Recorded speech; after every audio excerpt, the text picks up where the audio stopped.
Morning, everyone. This is Paul. I am in a particularly sour mood this morning. Exactly what I told you that would happen in the period of time of about 3 weeks to a month has occurred. Just like I told you. But you're a shit fuck, stupid, dickhole fucking retard. That's not me. That's you. You see the subscribers on this channel? They're smart. They're smart people. If they weren't smart, they wouldn't be here. So you keep on listening to the filth garbage that they keep showing you, and I'm going to show you the truth. Now, unfortunately for me, it's causing me to bleed whatever small money that I have left.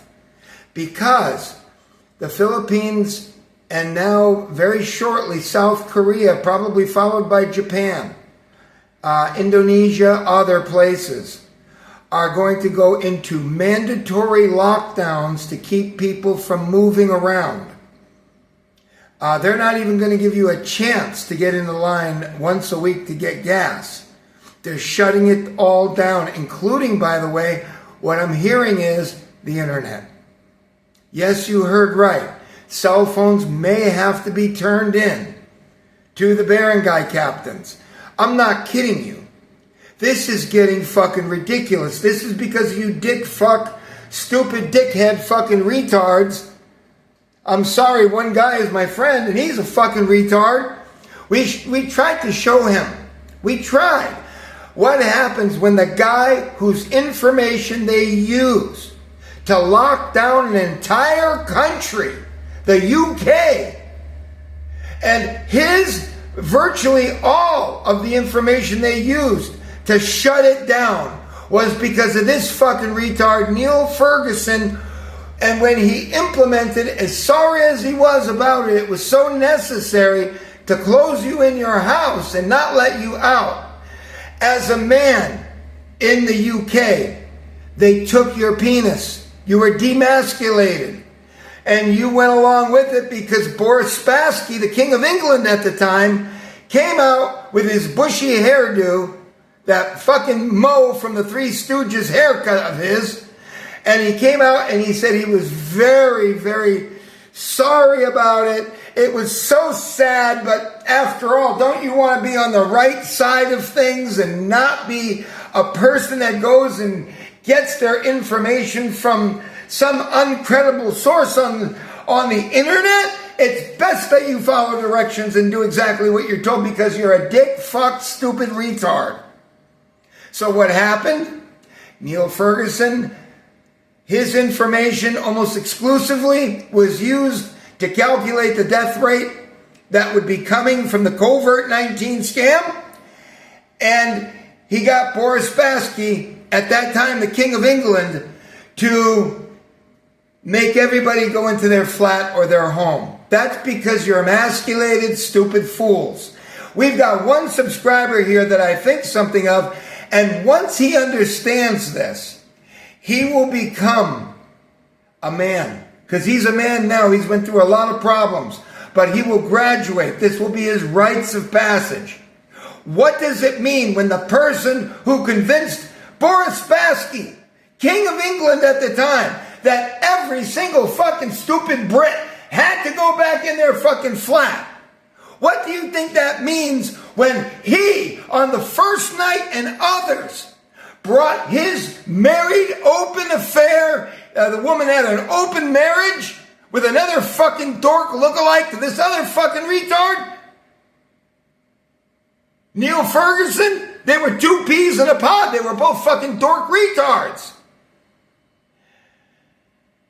He had his girlfriend brought over to him in merry old England, in London, while everyone else had to go in and stay in their flat because they didn't want to be seen as a part of the problem. They wanted to be seen as part of the solution. That's what happens when you're a dick, fuck, stupid shithole.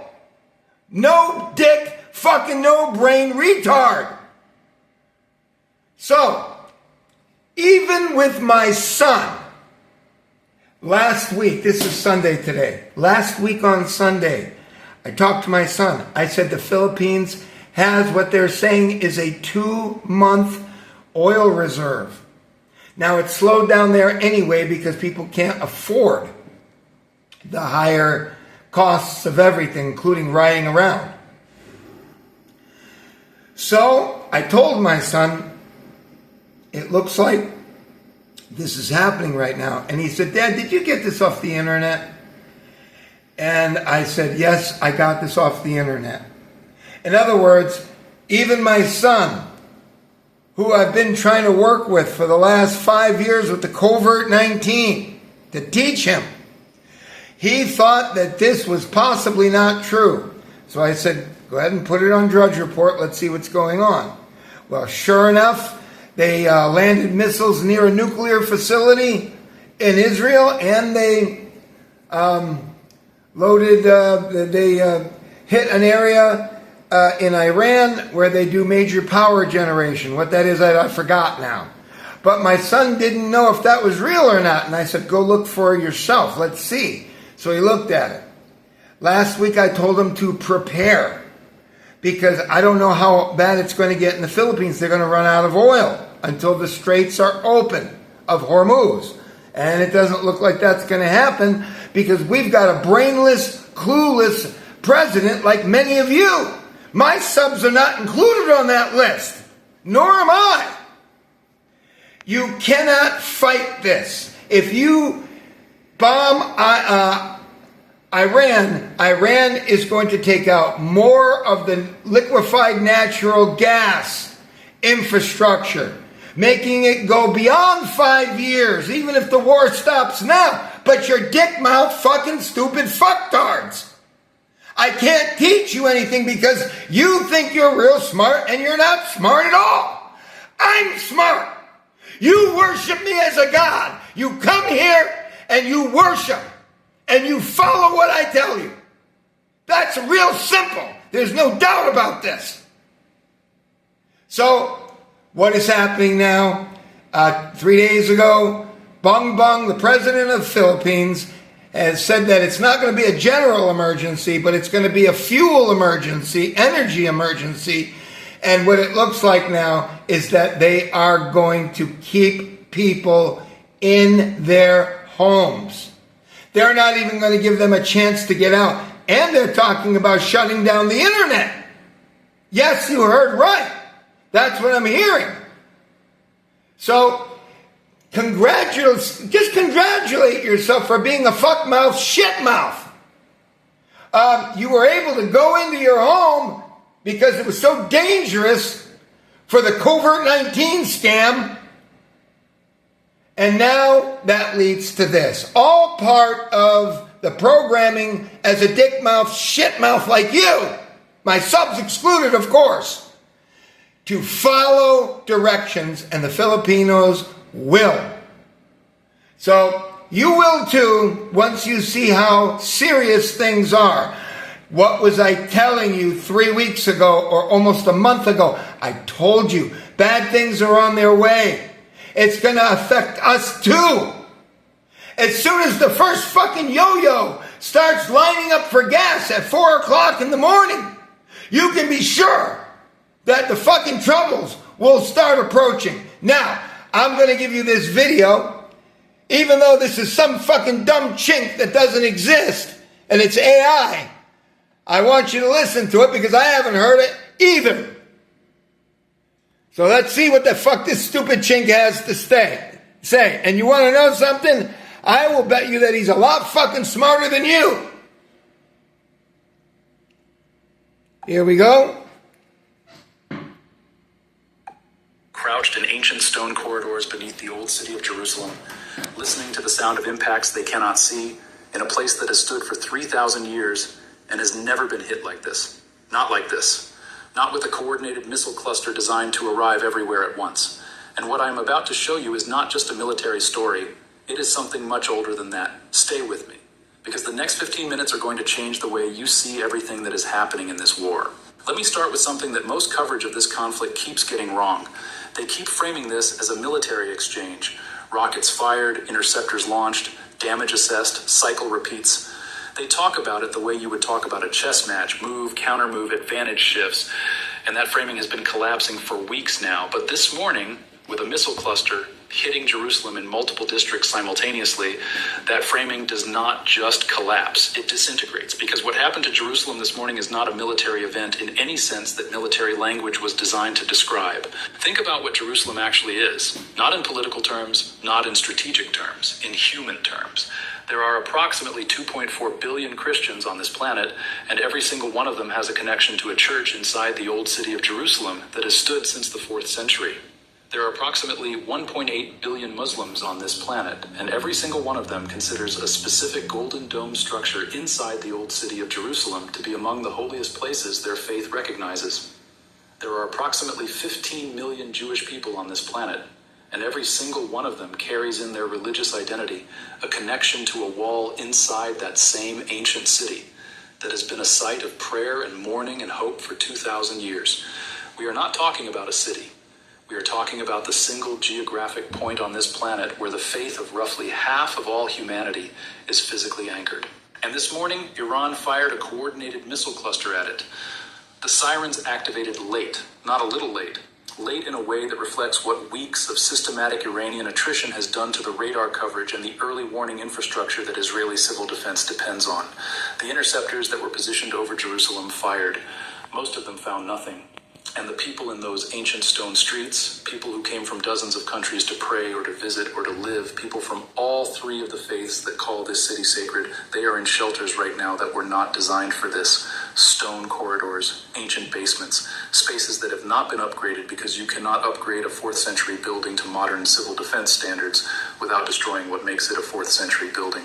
They are listening to impacts they cannot see, receiving no information from a government that has been silent about the nuclear situation at Diona, silent about the warhead contents of the missile that hit Tel Aviv, and is now silent about what a cluster strike just did to the streets of the holiest city on earth. I want to walk you through exactly what Iran did this morning, because the architecture of this attack is different from everything that came before it in this conflict, and the difference matters enormously for what comes next.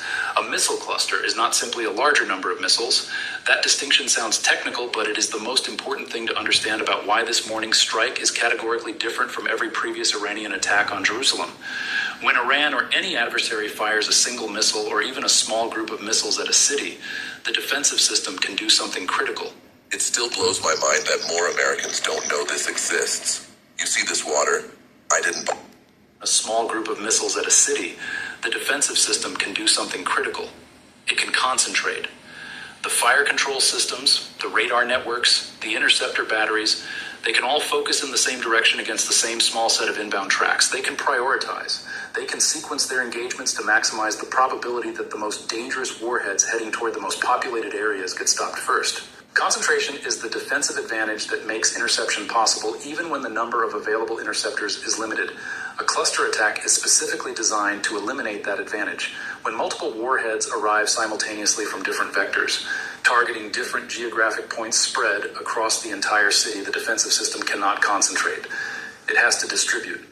Every district receiving an inbound track needs interceptors directed toward it at the same time. Every engagement is drawing from the same finite pool of remaining interceptors simultaneously. And the cluster is calibrated, and I want you to understand how deliberate this calibration is. It is calibrated not to overwhelm the defensive coverage by a massive margin, but to exceed it by exactly enough that some warheads get through while the system is spending everything it has trying to stop the others. That is not an accident of targeting math. That is a strategic choice. If Iran fires a cluster that is 10 times larger than whatever Jerusalem's depleted coverage can handle, the message to Israel is that their coverage is completely inadequate and they need to massively rebuild it. If Iran fires a cluster calibrated to just exceed the available coverage, the message is much more precise and much more unsettling. The message is that no matter how much coverage is restored, no matter how many interceptors are repositioned over the city, another cluster of this same configuration will exceed it again. The ceiling of what interception can accomplish against a coordinated cluster is defined by the cluster, not by the defensive system. And Iran has demonstrated this morning that they understand exactly where that ceiling sits over Jerusalem right now. The package Iran used this morning was the most sophisticated attack architecture they have deployed against any Israeli city since this conflict began. You had Ahmad medium-range ballistic missiles targeted at specific infrastructure aim points in the western districts where government and military facilities are concentrated. You had hypersonic maneuvering rounds, the kind specifically designed to defeat the Arrow and David's Sling interceptors that represent the upper tier of Israeli missile defense, arriving from different vectors so that the fire control systems had to generate completely separate intercept solutions simultaneously for threats coming from different directions. And you had jet-powered drones timed to arrive at exactly the same moment as the ballistic warheads. Those drones were not primarily intended to cause damage. They were intended to force the short-range intercept systems to choose in real time under pressure, whether to engage the drones or engage the ballistic warheads arriving at the same instant. That choice, forced in a fraction of a second under conditions of information overload, is where clusters create the gaps that let warheads through. And all of this hit Jerusalem after weeks of sustained Iranian attrition had already depleted whatever defensive coverage the city had, and after a strategic decision was made earlier in this conflict to concentrate remaining interceptor assets toward the Tel Aviv corridor, leaving Jerusalem with coverage that was already below the threshold this cluster needed to overcome before the cluster even left Iranian territory. Now I need to talk about the Old City specifically because the military framing keeps treating Jerusalem as a geographic and strategic location, and the Old City keeps getting mentioned as a sensitivity rather than as the thing that actually makes this morning's events incomparable to any other military event in this conflict. The Old City of Jerusalem covers less than 1 square kilometer.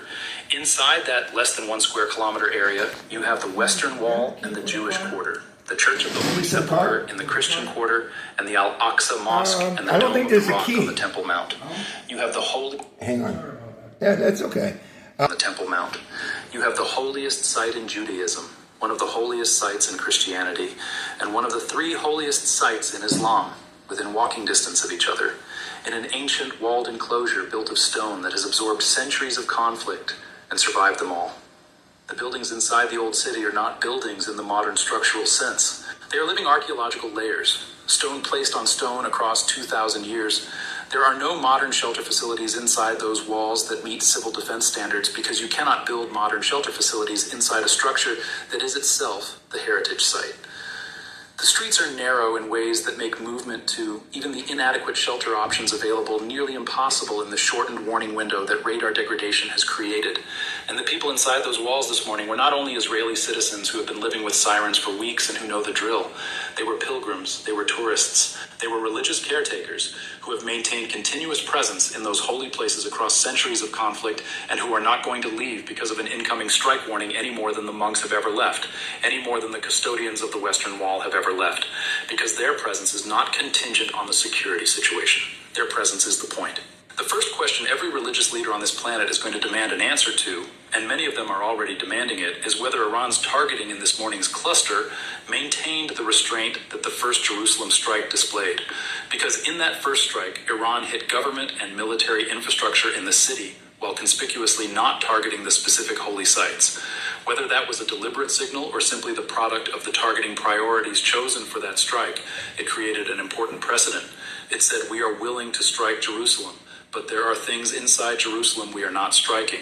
Whether that precedent held this morning, whether the cluster impact stayed clear of the Dome of the Rock, the Western Wall Plaza, the Church of the Holy Sepulchre, is a question that the Israeli government's silence cannot suppress for long, because there are people in that city right now with phones. And those phones are connected to the world, and the world is watching.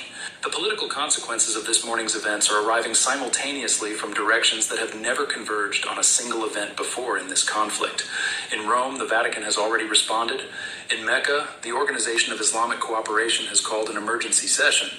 In Washington, an administration that has been trying to manage its involvement within carefully bounded parameters is now facing every major religious constituency in its domestic electorate, watching the same event and drawing completely opposite conclusions about what should happen next. Evangelical Christians want stronger military commitment to Israel. Stop paying those greedy telecom giants outrageous monthly bills. The era of being ripped off by monopolies. Completely opposite conclusions about what should happen next. Evangelical Christians want stronger military commitment to Israel. Catholic voters want to know why a ceasefire was not forced before Jerusalem's Christian sites were endangered. Jewish communities are processing the reality of Jerusalem under coordinated cluster attack. Muslim Americans are watching the Al-Aqsa compound in the impact zone of an Iranian strike. There is no political response that satisfies all of those constituencies simultaneously because they are not asking compatible questions. They are asking incompatible questions about the same event, and the administration has to answer all of them at once. But here is what I think matters most right now, more than the tactical details of how the cluster was assembled, more than the political fallout that is cascading through every capital city that has a significant religious population. It is this: the accumulated weight of what has happened in this conflict. 5 strikes on Tel Aviv, 3 strikes on Jerusalem, including this morning's cluster, 3 strikes on the nuclear facility at Diona, a nuclear-capable missile over Tel Aviv, whose warhead contents remain unconfirmed, the IDF headquarters in Tel Aviv struck and darkened, the systematic degradation of Israeli air defense coverage across every major population center.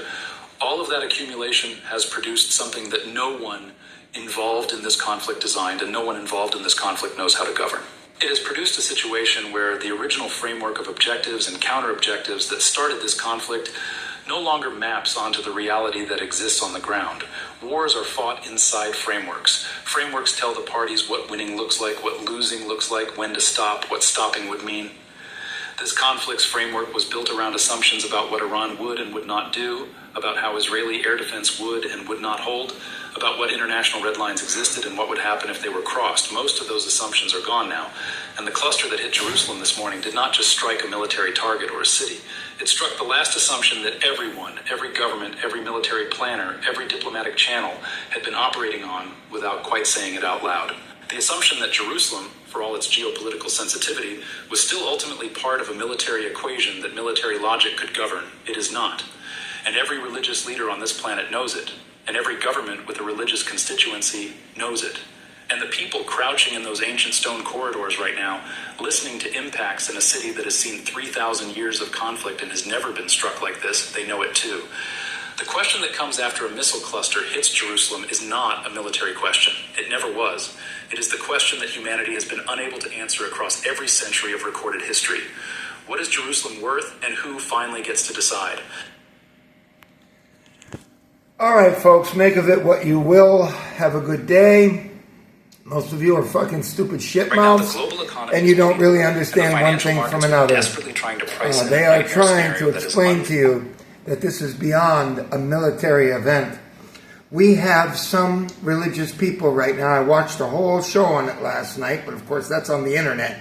You're smart and you get the real truth on your local news, as my boss always tells me. You have to wait for the local news to give you the real straight poop. We have religious leaders that are calling for the end of times. And that will be the solution, the end of times, so that Bible prophecy can, or Quran prophecy can move forward, and that we can all meet our end in a very dignified way. You stupid monkey fuckholes. Come here, worship me as a god, and I will see to it that you have your thinking ability clear. Have a good one. I'll see you tomorrow. Bye.